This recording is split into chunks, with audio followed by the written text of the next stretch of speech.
আসসালামু আলাইকুম, স্বাগতম টপিক তরঙ্গে। আমি মুস্তাফিজুর রহমান। আজকের বিষয়টি এমন এক ইতিহাস যা কেবল পড়ে বোঝা যায় না, অনুভব করতে হয় বুকের রক্তে। এক জাতি যাদের রক্তে ইসলাম, যাদের শিরায় জিহাদ, যাদের ইতিহাস মানেই শোষকের পরাজয় আর আল্লাহর শাসনের বিজয়। এক জাতি যাদের রক্তে লেখা হয়েছে লা ইলাহা ইল্লাল্লাহ। এক মাটি যেখানে পরাশক্তিরা এসেছে, লুটে পুটে খেয়েছে, কিন্তু টিকতে পারেনি। আজ বলবো সেই ইতিহাস যেখানে ইমানের আগুনে পুড়ে ছাই হয়েছে ব্রিটিশ, সোভিয়েত ইউনিয়ন এবং মার্কিন অহংকার। যাদের একখণ্ড জমি ছিল ধ্বংসস্তূপে ঢাকা, কিন্তু হৃদয় ছিল পাহাড়ের চেয়ে অটল। যারা বন্দুকের সামনে দাঁড়িয়ে বলেছে আমরা কেবল আল্লাহর গোলাম। তাদের দীর্ঘ 2 শতাব্দীর আন্দোলন ছিল কেবল জমির জন্য নয়, ছিল আত্মমর্যাদার জন্য, ইসলামের জন্য, উম্মাহার জন্য। 7ম শতাব্দীতে আরবদের মাধ্যমে ইসলাম ছড়ালো আফগান ভূমিতে। ঘুরিদের শাসন আমলে এ ভূমি হয়ে উঠল মুসলিম বিশ্বের এক জ্ঞান ও জিহাদের কেন্দ্র। কিন্তু তারপর কালে কালে সময় পেরোলো, রাশিয়া এলো, ব্রিটিশ এলো। তারা ভেবেছিল এই জাতিকে ভাঙা যাবে, কিন্তু তারা জানতো না যে জাতির কিশোররাও শহীদ হতে চায়, সেই জাতিকে কেড়ে নেওয়া যায় না, কেনা যায় না। সাল 1839, ব্রিটিশ সাম্রাজ্য যাদের রাজত্বে সূর্যাস্ত হতো না। তারা ভেবেছিল আফগানিস্তান হবে তাদের আরেকটি কলোনি। কিন্তু ফলাফল কি হয়েছিল? প্রথম অ্যাংলো আফগান যুদ্ধ। ব্রিটিশ বাহিনীর 16,500 সৈন্য ঢুকেছিল কাবুলে, ফিরে এসেছিল মাত্র 1 জন। বাকিরা আফগানের মাটিতেই তাদের সকল চাহিদার অবসান হয়েছে। এই যুদ্ধে আফগানরা শিখিয়ে দিয়েছিল আমরা মরতে জানি, কিন্তু দাসত্ব মানি না। সাল 1979, সোভিয়েত ইউনিয়ন, পৃথিবীর সবচেয়ে শক্তিশালী সামরিক দেশ। তারা ভেবেছিল আফগানিস্তান হবে তাদের নবম প্রজাতন্ত্র দেশ, কিন্তু তারা ভুলে গিয়েছিল আফগানরা শাহাদাতকে জীবনের চেয়ে বেশি ভালোবাসে। সোভিয়েতরা এলো ট্যাঙ্ক নিয়ে, বিমান নিয়ে এবং কমিউনিজমের দম্ভ নিয়ে। তারা আফগানিস্তানে কবর রচনা করতে এসেছিল, কিন্তু নিজেদের কবর রচনা করে রেখে পালিয়ে গেল। 10 বছর যুদ্ধ হলো, 1 লক্ষ সোভিয়েত সৈন্যের মৃত্যু হলো। অবশেষে 1989 সালে সোভিয়েতরা পালিয়ে গেল লেজ গুটিয়ে। এই যুদ্ধেই জন্ম নিয়েছিল তালেবান, যারা কাঁধে তুলে নিয়েছিল ইসলামের ঝান্ডা, যারা নিজেদের রক্তের বিনিময়ে ইসলামী শাসন কায়েম করেছিল।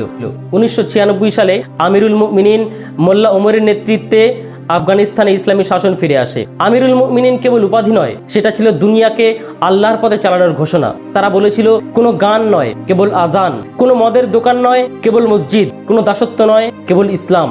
এরপর সাল 2001, আমেরিকা যুক্তরাষ্ট্র এলো শান্তির নামে। আসলে উদ্দেশ্য ছিল লুটের। তারা বলেছিল আমরা সন্ত্রাস দূর করতে এসেছি, আসলে তারা এসেছিল ইসলাম দূর করতে। তারা হামিদ কারজাই, আশরাফ গনি নামক গোলামদের বসিয়ে দিল।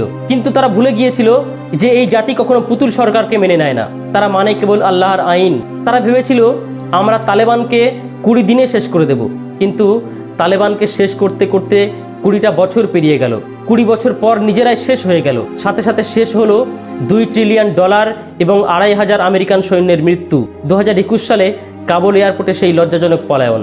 আফগানরা আবার প্রমাণ করলো আল্লাহর উপর তাওয়াক্কুল করলে পৃথিবীর সবচেয়ে বড় তাগুত শক্তিও হার মেনে যায়। 20 বছর দেশের প্রতিটি ইঞ্চিতে ইঞ্চিতে তালেবান রক্ত দিয়েছে, শহীদ হয়েছে, কিন্তু পিছু হটেনি। একটা বাচ্চাও যদি বেঁচে থাকে, সেও জিহাদের পতাকা তুলে নিয়েছে। শেষ পর্যন্ত 2021 সালে আমেরিকা পরাজিত হলো, তারা পালিয়ে গেল, আর তালেবান ফিরল ইসলামের বিজয়ের পতাকা নিয়ে। বিশ্বের একমাত্র জাতি যারা পরপর 3টি পরাশক্তিকে পরাজিত করেছে, ব্রিটেন, সোভিয়েত ইউনিয়ন, আমেরিকা। তারা কারো গোলাম হয়নি, কারো সামনে মাথা নত করেনি। গোটা পৃথিবীর ইতিহাসে এ এক অনন্য নজির। তারা বলেছে আমরা মুসলমান, আমাদের আইন একটাই, আল্লাহর আইন। টপিক তরঙ্গের পক্ষ থেকে মুসলিম উম্মার জন্য আহ্বান। বন্ধুগণ, আজ যদি আমরা আফগানের ইতিহাস ভুলে যাই, তাহলে ইতিহাস আমাদের ভুলে যাবে। তাদের রক্ত আমাদের হৃদয়ে প্রবাহিত না হলে আমরা মুসলিম কিভাবে? টপিক তরঙ্গের পক্ষ থেকে আজকের বার্তা, উঠে দাঁড়াও, উঠে দাঁড়াও হে মুসলিম বিশ্ব। তোমার ইতিহাস আফগানিস্তান, তোমার পথ ইসলাম, আর তোমার শক্তি জিহাদ। তোমার একমাত্র গোলামি আল্লাহর। আফগানিস্তান শুধু একটি দেশ নয়, এটি একটি আদর্শের নাম। তাদের রক্তে মিশে আছে কলেমার প্রেম, শহীদ হওয়ার তামান্না, আল্লাহর উপর অগাধ ভরসা। আফগান মুসলমানদের দ্বীনি আত্মমর্যাদাবোধ ও জিহাদি উদ্দীপনা সম্পর্কে বিখ্যাত আরব ইতিহাসবিদ আমির সাকিব আরসালান বলেছেন, কাবার রবের শপথ, যদি সারা পৃথিবীতে ইসলামকে শ্বাসরোধ করে ফেলা হয়, কোথাও এক চিলতে জমিন মুসলমানদের জন্য নিরাপদ না থাকে, ঠিক সে সময়ও হিমালয় আর হিন্দুকুশ পর্বতমালার মধ্যে বসবাসকারী জনগোষ্ঠীর মধ্যে পরিপূর্ণ ইসলাম খুঁজে পাওয়া যাবে। এই অঞ্চলে ইসলাম কিয়ামত পর্যন্ত পূর্ণ অবয়বে প্রতিষ্ঠিত থাকবে। আর আজ সেই ভবিষ্যৎবাণী সত্য হয়েছে। আফগানিস্তান আমাদের শিখিয়েছে ঈমান থাকলে রাইফেলের ঘাটতি কোনো সমস্যা না, তাওয়াক্কুল থাকলে সুপার পাওয়ার হার মানে, শহীদ হলে জীবন শেষ হয় না, বরং শুরু হয় অমরত্ব। ইসলাম ফিরে আসছে আফগানিস্তানের পথ বেয়ে। ভিডিওটি ভালো লাগলে শেয়ার করুন, কমেন্টে বলুন আফগানদের মতো দ্বিতীয় কোনো বীর গাথা আধুনিক বিশ্বে আছে নাকি। টপিক তরঙ্গের সঙ্গে থাকুন।